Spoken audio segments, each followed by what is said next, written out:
సమాజంలో ఉన్న అందరికీ అవకాశాలు ఇచ్చే విధంగా ఒక ఎత్తు అయితే అన్ని ప్రాంతాల్లో కూడా అవకాశం రావాలి. మొన్నటి వరకు Rayalaseema lowest per capital income, Anantapur వద్ద lowest per capital income ones. Now Anantapur better than Konaseema. ఎందుకు జరిగింది ఇది అనుకుని మీరు ఆలోచిస్తే, ఒక water is a game changer.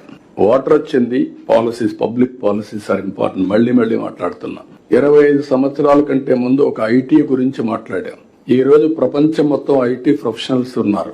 Indians every 4 1 is an Indian.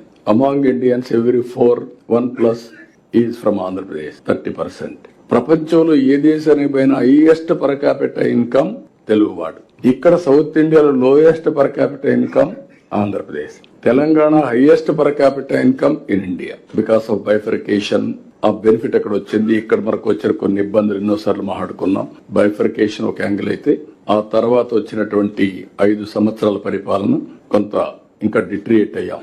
ఇప్పుడు దీంట్లో మీరు ఒకసారి చూసినప్పుడు, నేను ఎప్పుడు వచ్చినప్పటి నుంచి కూడా నేను ఎప్పుడు మాట్లాడేవాడిని, రాయలసీమలో ఫస్ట్ టైం డ్రిప్ ఇరిగేషన్ ప్రయోగించాం.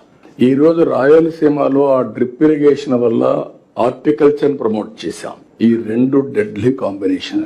ఎప్పుడైతే నీళ్లు లేని ప్రాంతంలో నీళ్లు ఇచ్చాం, నీళ్లు తక్కువ ఉన్నాయి, నీళ్లు తక్కువ ఉండే సమయంలో డ్రిప్ తీసుకొచ్చాం. 1 acre 2.5 acres కి ఇచ్చింది. నీళ్లు లేనప్పుడు పోలవరం ప్రాజెక్ట్ స్టార్ట్ అయింది. 5 ఏళ్లు పడుతుంది, ఇప్పుడు 10 ఏళ్లు పట్టింది.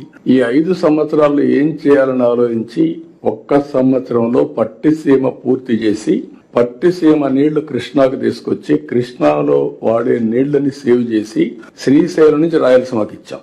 That is only single day. మీకు ఏ విధంగా వస్తాయో ఇంపాక్ట్ అనేది మీరు గుర్తుపెట్టుకోవాలి. ఈ రోజు వర్షాలు పడ్డాయి. మొన్న 100 డేస్ లో అంద్రే నీవా పూర్తి చేసి 738 కిలోమీటర్లు తీసుకుపోయి కుప్పానికి నీళ్లు ఇచ్చాం.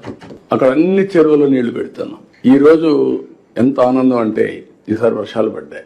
90% రిజర్వాయర్స్ లో నీళ్లు ఉన్నాయి. అది 95 కూడా పోతుంది. నేను వాటర్ సెక్యూరిటీ మాట్లాడా. గోదావరిలో ఇప్పటికి కూడా కొన్ని వేల టీఎంసీ నీళ్లు సముద్రం లేకపోయినాయి. అదే సమయంలో కృష్ణాలో కొన్ని వందల టీఎంసీ, అవి కూడా వేలై ఉంటాయి. ఇప్పుడు కడాని ఎప్పుడూ పారనటువంటి పెన్నా కూడా ఫ్లడ్ వచ్చింది. ఇప్పుడు ఈ రోజు మీరు చూస్తే సోమశిలకు నీళ్లు ఇచ్చిన తర్వాత పెన్నా ఫుల్ అయి, సోమశిల పూర్తయి పెన్నా ద్వారా సముద్రంలోకి నీళ్లు పోయే పరిస్థితి వచ్చాయంటే, పెన్నా రివైవ్ అయింది, కృష్ణా గోదావరి బ్రహ్మాండంగా వాడుతున్నాయంటే that is nothing but Varuna దేవుడు కరుణించాడు, మనం సద్వినియోగం చేసుకున్నాం.